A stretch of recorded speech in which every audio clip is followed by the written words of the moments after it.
good morning, good afternoon, good evening, wherever you are in the world. Thank you for joining us today on Co-working Live with Red Worldwide. We are excited that you're here, and we are just going to get started this morning talking about business succession. Today's Tuesday, and on Tuesdays, we talk about legacy. And so, since we talk about legacy, this is going to be the day that we actually jump in here and really go kind of a little deeper, in the area of business succession.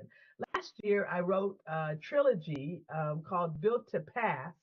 And in one of those books, the title of that one was, um, I guess it was Creating a Legacy That Endures Because of You.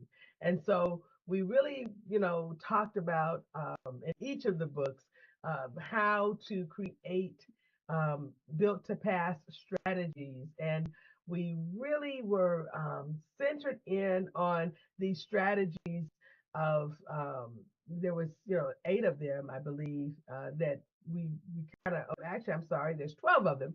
And so we kind of wanted to really help people to understand the mindset you need to have if you are building a company and you're building the company to pass it along or sell it to someone else. And so, within the framework of the company, as you're building it, you need to be placing certain things and doing some things that will help you to have a well thought out strategy for passing the company along. So when we talk about passing the company down or passing it to someone else, one of the first things that comes to mind for me is passing the company to your children. And that's because I have children that I have some companies that I would love to pass to. And because of their framework, their thought process, their gifting, their purpose, they would make amazing people to pass the company to. However, what happens if you don't have children or you don't want to pass the company to your children or your children are not interested in taking on something that you built? They have other endeavors in mind and it's just not something that they want to do. Then you need to be thinking about other routes to succession, for yourself. Sometimes it may not be that you pass the entire company down, but other people have the strategy of creating the company in such a way that the people who work for it actually will own it after a period of time. I've seen several companies that have revenue shares and that have ownership shares in their company. They set it up in such a way that they pass beneficial ownership to people who have been running the company in the past or people who have been riding alongside of them while they've been building. And so that's always something that's in my mind as well, is that if you are the person that has a company and it's not anywhere in your heart or mind to pass it to your children, or if you don't have children, what could you do with it? How would you structure the company so that it could be easily passed? And then something else that comes to mind when I'm thinking about this built to pass strategy, building a company that you can pass on, is when you're selling the company, that's also a pass. Okay, you're passing it to someone else. So, how do you build the company in a way that it's future proof, that it actually will be sustainable, that it will last in the future? The reason why I wrote these books, and I have to tell you because a lot of people ask me, why did you write the Built to Pass books? Well, there were three reasons. Okay, the first reason why I wrote the books is because of the fact that my parents both were entrepreneurs. They had jobs, but they also had really well thought out, well crafted plans for what they wanted to do in their downtime. My father was a brick mason and he played brick and put rocks on homes and built fences and brick fences. And he also, he poured concrete for foundations and he also poured concrete for patios and he built fireplaces and fire pits and all of these kinds of things.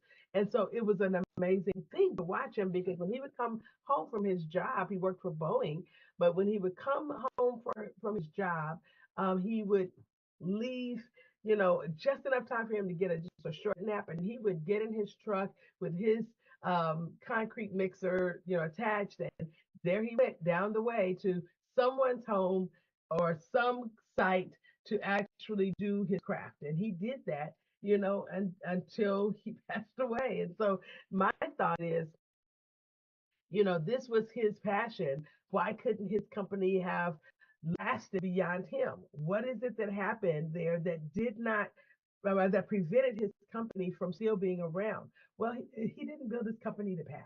He built his company to help make sure that we had the food and the shelter in our home, but not in the manner of making sure that it went on beyond him. It was not in his mind, because if it had been, he would have done it. And I know this because my father was also the person that had stock, he had bonds, he had all types of other things that would lead one to believe that he had succession on his mind, or he had some kind of thought, that would lead him to do things to prepare for the future. But for whatever, he had life insurance, he had, other kinds of things, but he did not build his company to pass it along.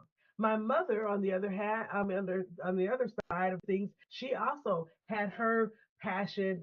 In addition to the fact that she was in advertising, and she did, quite a bit of different things with graphic design. She was amazing in that.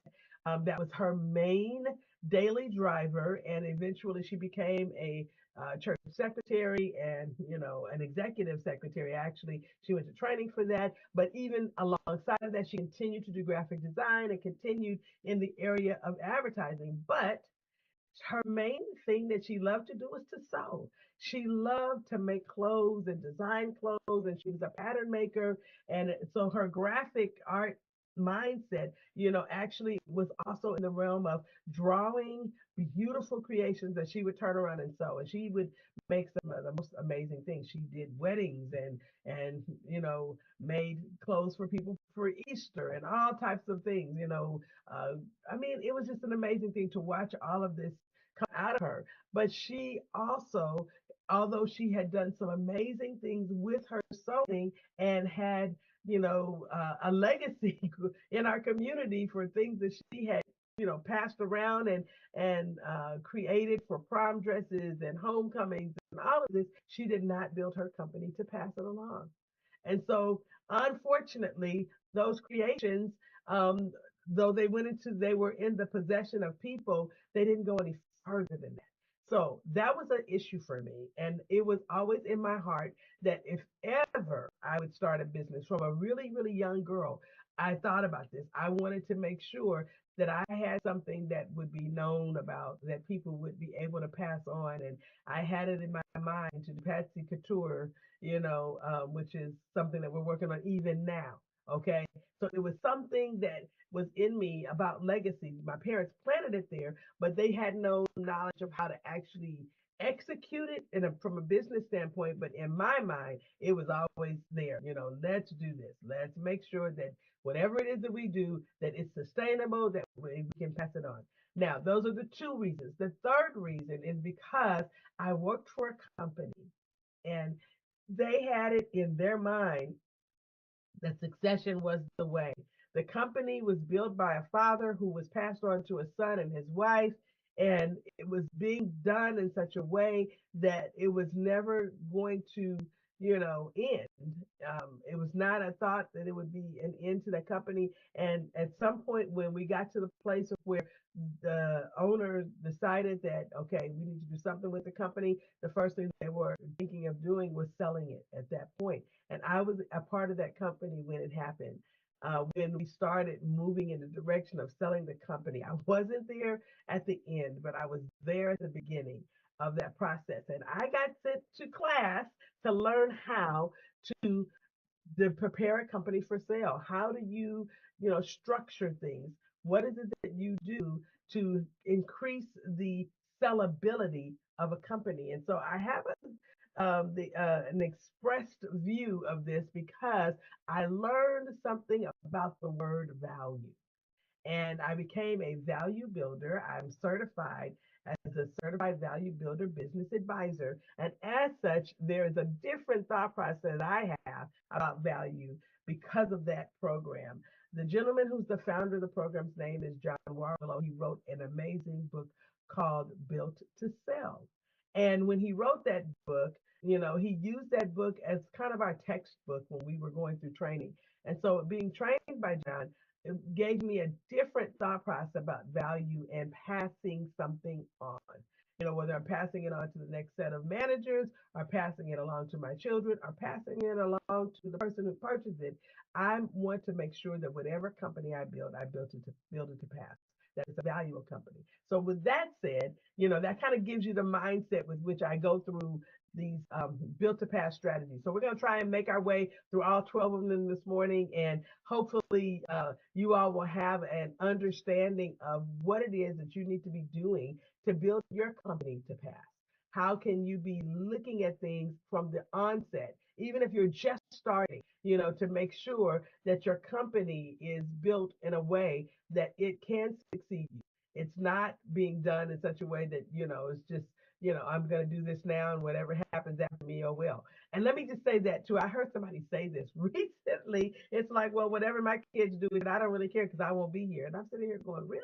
Is that really your mindset? Is that really what you're thinking? Or is it that you can't figure out how to ensure that your children have everything they need if they're going to run it?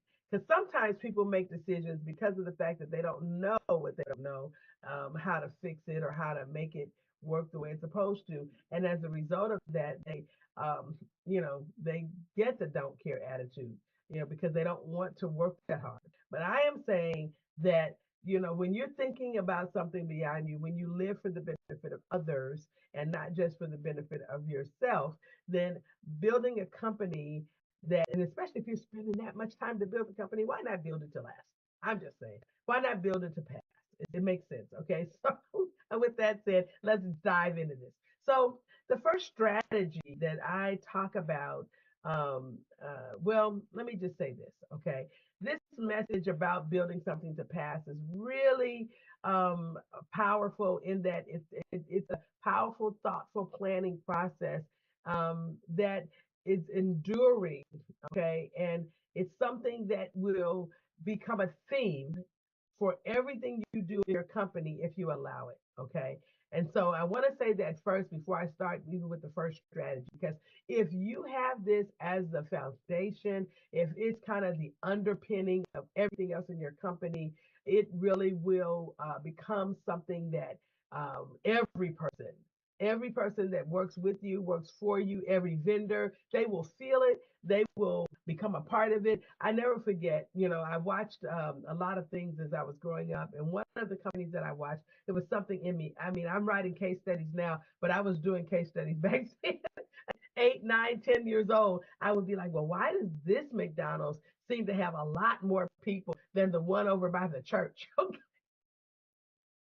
And what is it that they're doing differently over here than the people over there? Now, I had no knowledge that McDonald's were franchises back then. I didn't know that there were some that were corporate stores, and the way that they ran them was different than the way that they ran the ones that were franchises. The same thing with Denny's. I would go into the Denny's that was near our home, and we would sit down and eat there, and I would be like, man, this Denny's is so clean, and there's the people here are so friendly. I don't want to go to the other Denny's on the other side of town. It's always dirty, and the people there, the waiters and the waitresses, they're not very helpful. And, so this was in my mind even then. I was looking at those kinds of things because I was being groomed. God was grooming me to do what I'm doing now. But I'll say this to you because of later things that happened later in my life, I was able to meet the owner of the Denny's that was closer to the house. He had several Denny's.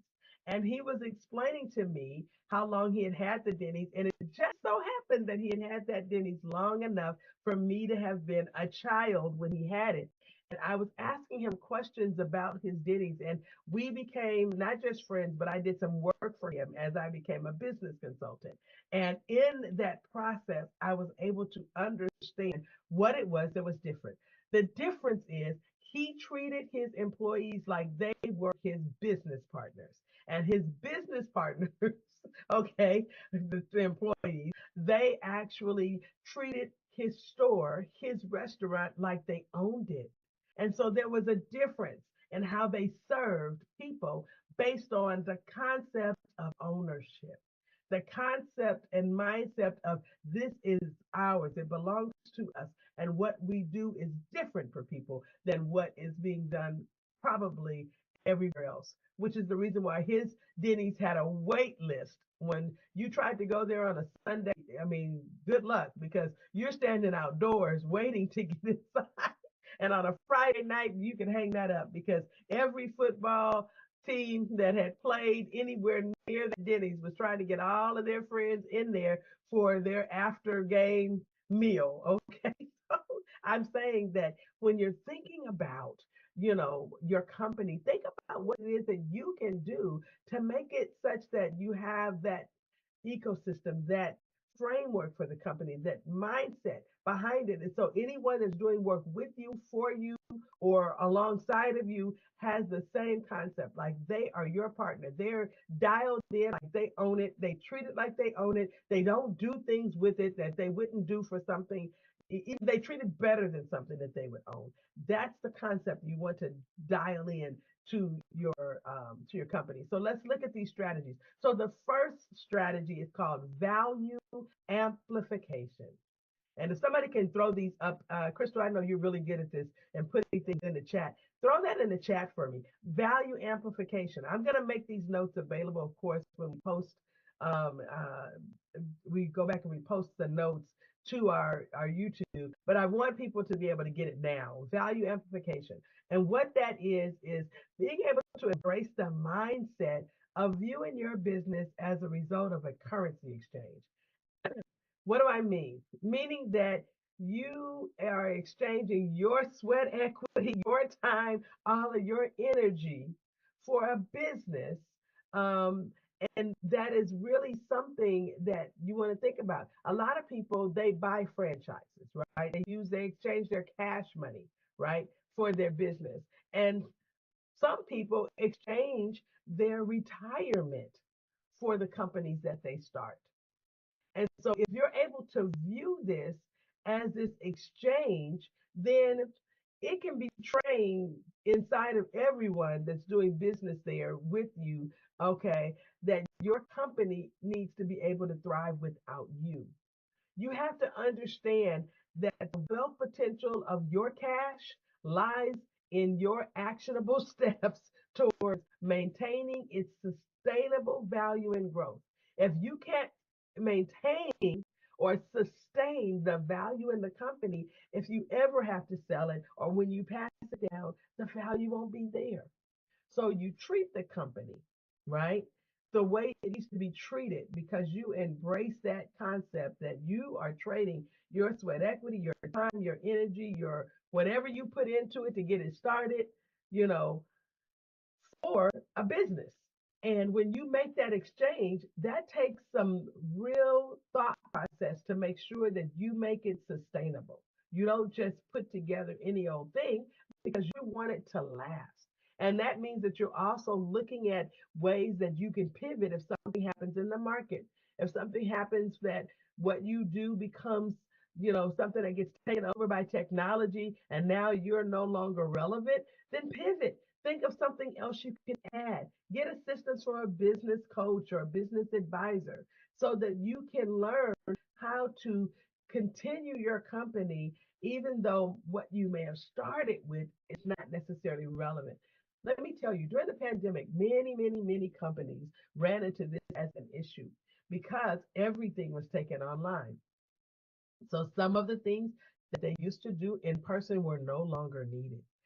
Many of those companies went out of business because they did not have a plan for this type of issue. Okay. And so they had plans for everything else and they had tons and tons of inventory just in case of this or that. And they did not have a way to use it because they couldn't figure out how to transition in a market that no longer required face to face interaction. And so I am saying to you that you need to have actionable steps toward maintaining a sustainable value and growth in your company. And there are things that you can be thinking about now that will help you. If you're a coach and you're used to coaching in person, then think about what you can do to transition your services to more of an online fashion. It does not have to be online in Zoom. It could be in the metaverse, it could be over the phone. You could also transition to coaching in emails. People have coaching programs, entire programs that they do through newsletters, and people buy them because they're good.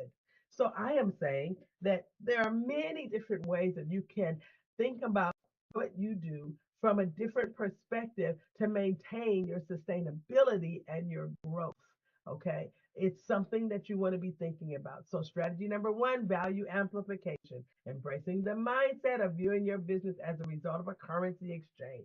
All right. Strategy number two, asset optimization. Now, I really want you to be thinking about being having an offensive mindset and treating your business like it's the prized asset that it truly is. When people look at a company, a lot of times because of the work that goes into things, they start looking at it like a liability. They think about, man, I got to get up and I got to go clean these toilets so that the people that come in today will have clean toilets. And it's just like, oh gosh, this is so much work. I don't ever get a day off. I mean, they're thinking about all of the stuff that's going into it at the beginning, but they're not necessarily thinking about your company as an asset from the first day that you started. Matter of fact, your ideas are assets. Those are your intellectual properties, and they have a value. And because of that, you need to be looking at it from that perspective that everything you do, okay, you got to be executing these plays that optimize the asset, enhancing its performance, unlocking its full potential. Everything you add to the company is making it a more prized asset, excelling it in value. So you want to be thinking about it from the standpoint of, because my business is an asset, that I'm going to do whatever I can to protect it, okay, from vulnerabilities that could cause it to be worth less. Now, I want to say that, and I don't have time to deep dive into it today, but I want to say it again. When you're looking at your company, see it as an asset and would do everything that you can to protect it as an asset. If you had $1 million, you would not sit your $1 million on a table outside of your house and walk away from it. Okay, you wouldn't do that because you know that somebody, even though it's at your house on a table in front of your house and it's on your property, somebody looking at that can say, "Oh, that's $1 million. Or it looks like a lot of money. Let me grab that up." Ain't nobody looking. Okay, just saying. Okay, and so I want you to be thinking about, this is an asset. You need to do what you need to do. I heard one of our members, our red member, talk about, what can I do to trademark protect my idea? What can I do to get a patent? How can I do something to make sure that what I'm working on so diligently doesn't end up, in the hands of someone else that doesn't have this vision, that may not be their purpose. Okay. So think about that asset optimization. How do you optimize your asset by treating it with the care it deserves? Okay. Strategy number three, succession factoring. Okay. You've got to factor in the concept of succession into your company. Activate your succession factors by fostering a culture of collaboration, growth, talent development. You got to be thinking about this, because when you treat your people who are working with you well, when you sow into them, create opportunities for them to learn more, to understand how things work, when you're causing them to understand that them working with you is a collaboration, and that the energy that they're putting in is very well not just documented but treasured, that it's appreciated. And when you have this clear focus of passing your business on to future generation employees or new owners, you're thinking about, okay, every step, how do I create processes that other people are aware of? How do I make sure that everything that I do is going to not just serve the end goal, okay, but it also serves the people who are serving? And so I want to tell you that because it's important for you to be thinking about that with everything that you do in the company. You have to be thinking about your team. You have to be thinking about, how can I improve their expertise? How can I, strengthen their capabilities? What is it that I can do to make to them such that they are able to feel confident and, not and comfortable as they serve? All right. Recognize that the strength of your company lies in the collective capabilities and expertise of the team. It's not just about you, it's about everybody working with you. One person can take a whole quarter, and trust and believe, I have watched it happen where somebody on a team of a company not being able to see themselves as a part of the whole did their work in such a way that it drove business away.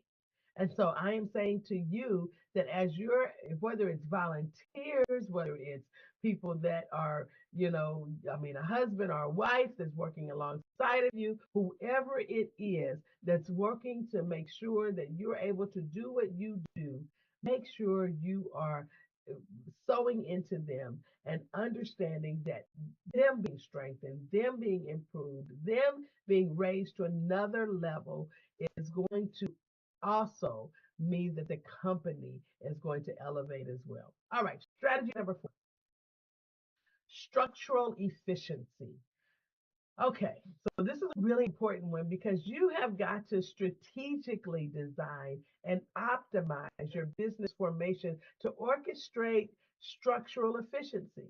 You got to create a game plan that regularly evaluates what you're doing because sometimes you don't even realize the unintended consequences of things that you put in place in the company. And if you're not evaluating or assessing things along the way in enough time, you end up in a situation where, again, a quarter is, you know, a whole quarter is not working the way it's supposed to because of that. So create a game plan that regularly evaluates and fine tune, refine, okay, refine what you're doing so that the structure of the business is well coordinated and streamlined. And so sometimes, and I have to say this, we don't realize how hard we're working and we're not making any progress in certain areas because we don't have a streamlined, well coordinated system. Our businesses need to run like well-oiled machines, and that takes some real evaluation. I had to stop and look at our calendaring process, and we worked on it even though I was resting yesterday. My husband and I spent a considerable amount of time talking about the calendar and how we can do something even more streamlined. And I made changes last month. We're going to make changes this month too, because we want to make it easier for people to understand what's going on daily and how do they get to us? How do they set an appointment for this thing or that thing? How do they make sure that they get their appointments in a timely fashion? How do they understand that they can get appointments that are not on the calendar? There are other ways to get an appointment. What is it that we can do? So these are things that we went through because our system is not as well coordinated as we'd like.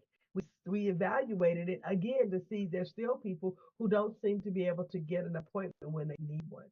And we need to make sure that we're able to provide that, even if they're not having an appointment with me. Okay, so we've got to make sure that because there are other people that can answer questions and help them. They just don't know it to be the case. So we are refining and fine tuning our system. You should do the same. That strategy of structural efficiency can really lead your company to be more valuable. And as you're passing it along, it passes along a culture where people are not scared to evaluate or assess. People become scared of internal audit. They don't want the process because they think that it's going to open them up to something that they are not sure what they will be able to do with. I am saying the more times that you are able to evaluate during the year, the better you are because you can see things that you might not be able to see when you're in the moment, when you actually step back and look at what's going on. Okay, strategy number 5, unownership advantage. Okay, this is a big one because people are really tied to ownership. And let me tell the little story that I often will tell when I'm speaking in different places. I talk about the fact that in our culture, as people of African descent, because of the fact that we were, trafficked and taken to places that was not our homeland, when we become owners of something, we don't necessarily want to relinquish ownership. So this is a big deal for a lot of people. So I want to say to you that it's really important that you're thinking about ownership as an advantage, okay, not a disadvantage. You need to harness the power of unownership. It's a game changing strategy to maximizing your profits. If you can, and I even say it's a profit liberator because if you can run the company, and shift your focus from traditional ownership to strategic utilization, okay, you unlock the full potential of your assets. And what do I mean by that? There are some times when you can actually shift the company's ownership to something that's more protected from risk and from creditors. And we don't have time to go into all of that today because we do talk about, utilizing trusts and other types of entities, holding companies to give you the ability to protect your asset, your company, okay, and protect it in a way that is makes it not vulnerable to risk and not vulnerable to costly lawsuits and things that are just something that you couldn't even imagine could possibly happen. We had a client that had this occur where they weren't sure that they were protected and they were in the process of doing something, but they didn't put everything together the way they needed to before they started the company. They just kind of went out there and they were vulnerable to a lawsuit within a short period of time. And it almost tanked the company. So I'm wanting you to be thinking about, what it is that you can do. And we have strategies for that. We've got not an app for that, but we got a system for that. So, if you're listening to this and you want to learn more, create the opportunity for you to come to one of our sessions or webinars or set up an appointment because we really want to talk to you about how you can protect your company from risk. The unownership advantage is probably one of the most well-timed plays that most business owners who do it have ever put into motion. So think about that. Now, what's the scalability play? This is strategy number 6. How can you transform your business into a scalable model that can grow exponentially without being limited by resources or operational constraints? Let me break that down. In other words, you can turn your business into something that over time it grows without you being in a situation where you can't provide the services because too many people showed up on a particular day. There have been times where people um, have had companies that ended up not being able to be around long enough to provide services because they couldn't get the scale right. They could not figure out how do I continue serving people. I've now got 15 times the amount of customers that I have, and I have a fulfillment process that doesn't allow me to serve them all. I don't have enough team members to get things out on time. It makes me look bad because people are waiting months for their products. So what is it that I need to do to develop systems, processes, or put technologies in place that allow for seamless expansion, replication, and adaptation to capture the new markets and the growth opportunities that are there for me. How do I put these things together, and what can I do to make sure that I've got the scale right, that I can actually scale my company? All right. That's a big one. So make sure that you get that scalability play in tow. All right, strategy number 7. I know a lot of you guys are going to watch this again because I'm kind of working through these pretty fast. But if you're not able to, take the notes, do believe I'm going to put the notes in the description section of the YouTube, so that you can take advantage of this. All of this is coming right from the trilogy of books that I wrote called Built to Pass. So you might want to get the books because it actually tells stories and show how to put this into play in different settings. Okay, so the books really do help you understand that, and they're available on the website patiencerose.com/books. Okay, so you can actually go there and look in the bookstore and get the 3 books, the Built to Pass books, because they're really, really good books for you to learn how to use this, what I'm talking about. Strategy number 7, operational independence. Okay, being um, set up in such a way that you're able to extract yourself from the day-to-day operations of your business because you're building a strong team, delegating responsibilities, and implementing systems and technologies that empower your employees or volunteers or others to effectively handle operational tasks. That is a mouthful, but let me just say it this way: freeing yourself to focus on strategic initiatives, innovation, and long term growth. So you're not the one having to do certain types of mundane tasks that could be done by someone else or could be done by some technology, so you can be free to do the work that you are been designed to do. It's really important that if you are running a company, that you're not positioning yourself so that you have to do every single thing. And if you're a solopreneur, there are ways that you can do this by using technologies, by contracting with other companies to do certain things. And you want to make sure that you start to do that before year 5. You don't want to be doing the solopreneurship thing without any assistance of technologies or other virtual assistants or whatever else you can do for longer than year 1. And the reason for that is because if you can't do that, you won't be around until year 5 most of the time. So think about having operational independence. How do you structure things in your company so that you are extracted from the day to day? Okay. And only deployed to do the things that are part of what you do best. Why people come to your company usually is because of what it is that you created the company to be. Make sure you're able to make the company do what it is that you created it to do so that people can continue to have access to what your company does. Strategy number 8: succession mindset. Begin extracting yourself um, when you're thinking about the day-to-day operations. You want to extract yourself from your business by building a strong team. Okay, and so when you're doing this with succession in mind, okay, it actually does create the ability for strategy number 7, which is that operational independence, to work the way it's supposed to. Building the company in a way that you're looking at who are my key players, who are people that I could pass this company along to. Is there a child that might want the company? Or for that matter, is there one of my managers that might want to participate in leadership roles? Are there people that may want to buy the company? And if you're thinking about that from the beginning, if your company's end goal is to sell it, then you're going to do things very differently than you would if you don't have that in mind. So having a succession mindset from the very beginning helps you to think about every part of your company differently. What is it that I can do to help, if I'm going to have this situation where I'm turning it over to my kids, to help make sure that the kids understand how the company works and why they might want the company, what it is that the company has to offer.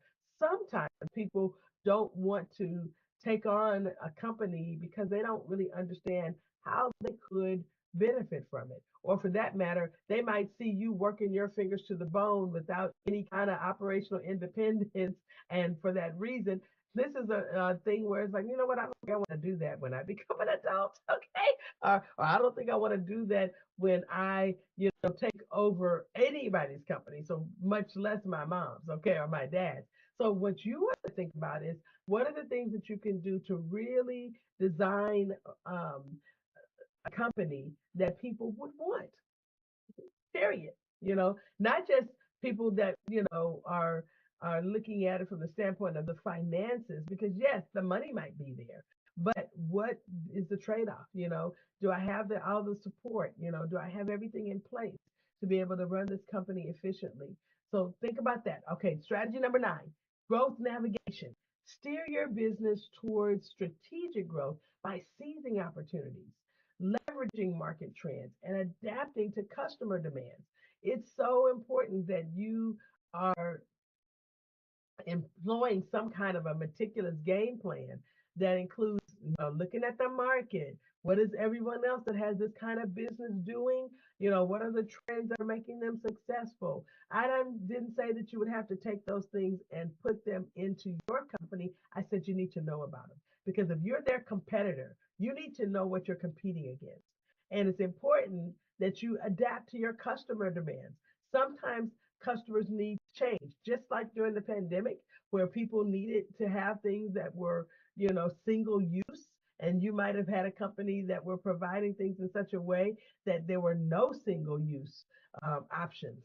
And so looking at what happened in that scenario gave you a different way of transitioning your company to serve the customer better. Your customer demands change because safety rules change and because safety needs change. So employing this game plan that included, the ability to see, what kind of strategies you had need of, what type of innovative partnerships you could put in place so that you would better be able to do what you do. How can you diversify your efforts? As a growth navigator, you are really charting your own course, and you're charting your course with the sustainable impact that you really want and the expansion that you want with your business. So, have growth navigation in a place in your mind and heart that really will help you to build out the company in a way that it is looking at, the customer demands. Okay. Strategy 10, people centric advantage. How do you cultivate a people centric culture that values and invests your team's success? Well, you have to foster this, collaboration mindset. Help people to not be thinking about competition as they work with you and for you. It is so important that you extinguish the concept of competition. If you're going to have any kind of competition, let people compete against their previous success, not compete against others, because that will drive the company into the ground. And you need to understand that empowerment and continuous development is something that's so, so, so important. By prioritizing the well being and growth of your employees and your partners, your customers, and even your stakeholders, you drive a superior business performance and create a strong foundation. You make your company more valuable and you have long term success. So think about this from a people centric standpoint. People over process, people over profits. You see that, a lot of times in the background of some of my other videos. I have that there. It's really important that you're thinking about people first. People are the best capital. There's a human capital, and that's why you do what you do. And when you do your business thinking about people first, then you do things differently to make sure that the company is there, for the long term. And you create the ability for you to have what's called a customer lifetime value, a longer customer lifetime value. Okay, strategy 11, future proof your vision. Okay, embrace a visionary mindset and develop a plan that anticipates future trends. It embraces innovation that looks at, opportunities that you can seize. As the visionary of this company, I have to be thinking about, okay, what may be different this year than we experienced last year, and what are we seeing, over the next 7 years, the next 10 years? How can we grow this company so that it is going to be able to serve people better? We've made so many changes since 2017. The things that we were doing in 2017 would not adequately serve the people that we have here now. So I have got to constantly be looking at this thing from that standpoint. And so should you. You shape the future trajectory of your business with foresight and adaptability. Some of you guys who are on the call with us every morning, you notice before we go live, we pray. And I'm always praying for insight and foresight and wisdom because we need that in order to adapt the company's concepts in a way that will future proof our vision, that extends it beyond us. Okay, strategy number 12. We're here at the top of the hour. And so we're going to actually share this one, leverage history. This is so, so important. Harness the wisdom of your past victories to inform your present and future strategies. You can't look at at everything you do in your business without thinking about all the things you've already done. Okay, so you gotta be a legacy navigator. Navigate the path to continued success by building upon your rich history and leveraging it as a competitive advantage. There are things that we did from the very beginning that if we didn't stand on the shoulders of the people who helped us get there, we would not be able to do what we're doing now. We have people who are part of our board, people who have, contributed so much rich value to what it is that we do. And as a result of that, we're able to continue doing what we do at a level that far exceeds others that have been out there. We are a company that's different. And we've been able to remain different because of us being able to leverage history. Well, I'm excited to have shared the Built to Pass strategies with you. They are available in the book, or in all three of the books that we have written. So please take advantage of those. Built to Pass, creating a company that lasts beyond you, I think is the first one. And there's three of them. Go to the bookstore and get them. patiencerose.com/books. We have to jump off right now because of the fact that we're at the top of the hour and we have another class that starts in a few minutes. But take advantage of all that you've seen here. And I'm going to, exactly. Kevin says, can we put the books in the book link in the chat? I'm going to do that right now. Um, and because I want people to be able to take advantage of these. And we even, if you send us an email or a text message, we give away one of these as an audio book. So that might be a way for you to get into the books themselves by getting the first one as the audiobook, because it is available for free right now. And you can also go to builttopass.com, because all of the books are available there. Builttopass.com. So I'm putting that in the chat as well. The Construct a Company That Lives Beyond You is the first one. The second one is Built to Pass, Growing an Organization That Transcends You. And the third one is Built to Pass, Building a Legacy That Endures Because of You. So I think each of these is $12.95 um, for the paperback and $19.95 for the hardcover. But like I said, if you are interested, you can send us a message at admin@redworldwide.org, and we will send you the link to our audiobook. We still are allowing people to gain access to that audiobook. Um, uh, and so we want you to do that as well. Okay.